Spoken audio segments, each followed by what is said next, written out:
Hai semua, jumpa lagi di video kali ni. Saya nak buat dua jenis makanan turunan dia lah, which is saya nak menggoreng hanya tempe saja. Tempe tu saya just perasakan dia dengan perapan lah. Perapan tu bawang putih, halia dan juga ketumbar dan juga sedikit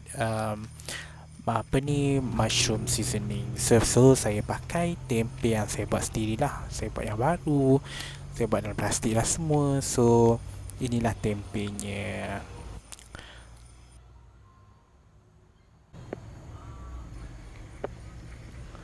Okey, sekarang sampai masanya untuk saya goreng saya punya tempe. Tempe tu sengaja saya perasakanlah saya marinate dengan bawang putih dan halia dan juga sedikit ketumbar. Lepas tu saya letak sedikit mushroom seasoning supaya tak ada rasa hambar. Mesti tak adalah kita makan tempe kosong macam tu je kan. So at least dia ada rasa sikit lah. Okay, and then menu seterusnya saya akan pakai air marinade ni untuk buat something yang sangat-sangat sedap dan saya punya wife ni favorite. Okay, so kita goreng dulu tempe ni sampailah dia masak, sampailah dia kecoklatan macam ni.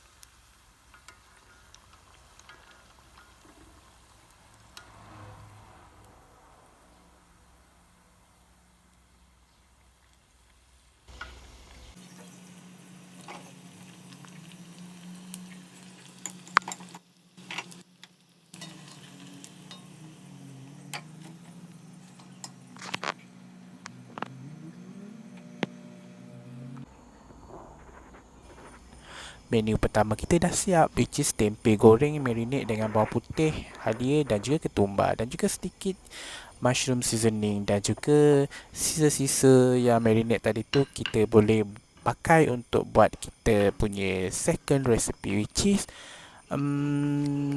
tempeyek, rempeyek, apa saja boleh dipakai. Okey, dengan pakai air ni saja kita bancuh kita punya rempeyek. Okey, dan macam biasalah kita salin kat bekas yang sedikit besar lah supaya nanti kita senang nak bancuh kita punya rempeyek.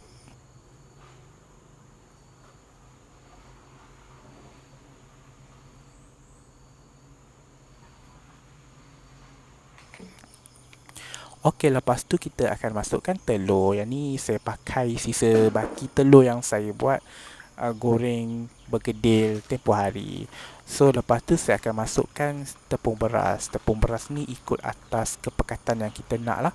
Kalau kita nak kita punya rempeyek tu nanti tebal dan juga keras sedikit, kita boleh pekatkan dia. Kalau kita nak tepung kita punya hasil nipis dan juga benar-benar rangup dan rapuh, tapi dia mudah pecah lah, kita just cairkan dia, itu sahaja.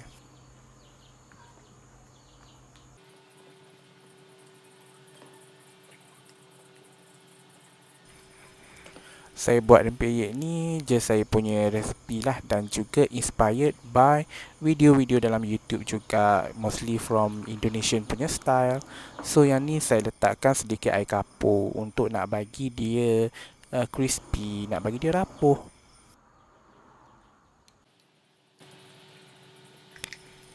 Dan macam biasa, kepekatan dia tu bergantung atas kita punya kehendak. Which is kalau kita nak rempeyek tu nanti nipis, rapuh dan juga rangup, kita just pakai dough yang cair. Kalau kita nak sedikit tebal dan juga keras sedikit, tapi keras pun tak ada keras sangat, rangup juga tapi dia tebal sedikit, kita boleh pekatkan kita punya cairan bancuhan ini.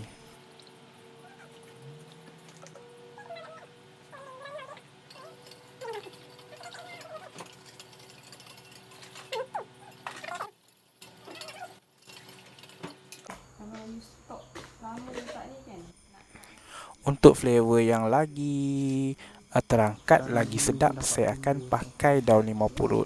Yang ni daun limau purut yang saya dah keringkan 100%, saya dah keringkan dia punya air. So saya just bungkus dengan tisu, saya letak dalam bekas, saya pun letak dalam peti ais untuk mengekalkan kesegarannya. So untuk daun limau purut ni saya je hancur-hancurkan dengan tangan sahaja dan juga nanti saya akan taburkan ke dalam saya punya bancuhan tu. Dan juga jangan lupa buang dia punya tulang tengah tu sebab kita tak perlukan ia sebab dia pahit.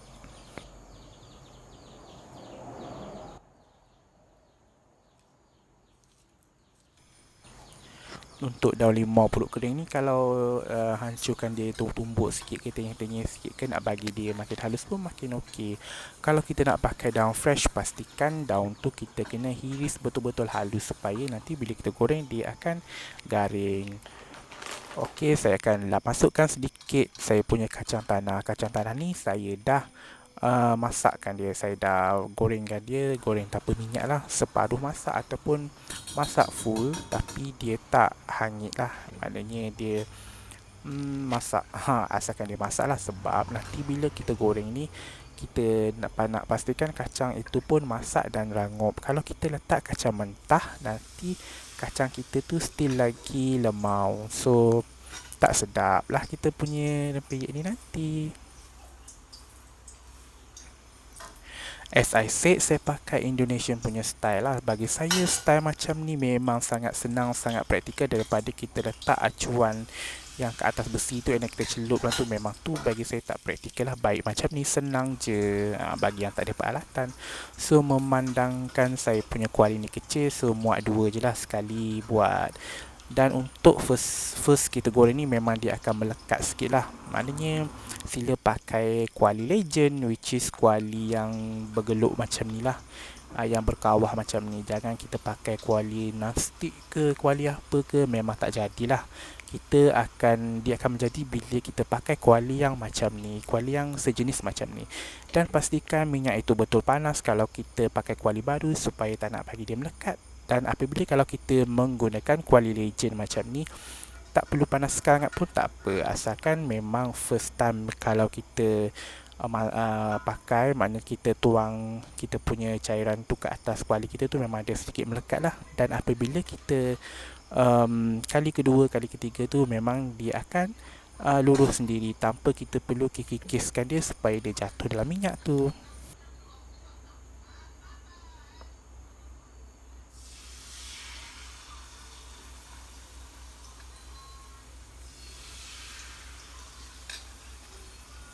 Untuk bancuhan ni pula, saya tak buat dia terlalu pekat dan juga tak terlalu cair, tengah-tengah lah. So dia punya rasa pun ngam-ngam sedap. Dia tak, kalau kita terlalu cair nanti dia terlalu rapuh, dia akan hancur. Kalau dia tebal sangat nanti dia keras sikit. Tapi yang ni ngam-ngam lah. Tengok tu macam yang saya bagi tahu tadi.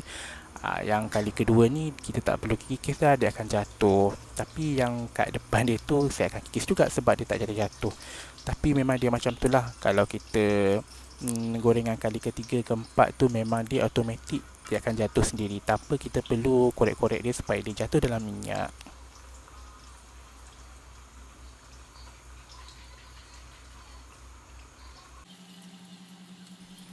Api dia jangan kuat sangat, sedang je. Kita ulanglah dia sampailah kita punya bancuhan dah habis. So inilah kejadiannya. Dah siap. Saya buat sedikit saja, just nak habiskan saya punya bahan marinade saya punya tempe tadi kan. Tiba-tiba timbul idea nak buat rempeyek. So saya buatlah. So inilah rempeyeknya dan juga ini adalah menjadi makanan favorite wife saya. Memang dia sukalah. Rasa dia sangat sedap, rasa ketumbar, rasa daun limau purut. Terima kasih dah menonton video saya. Bye.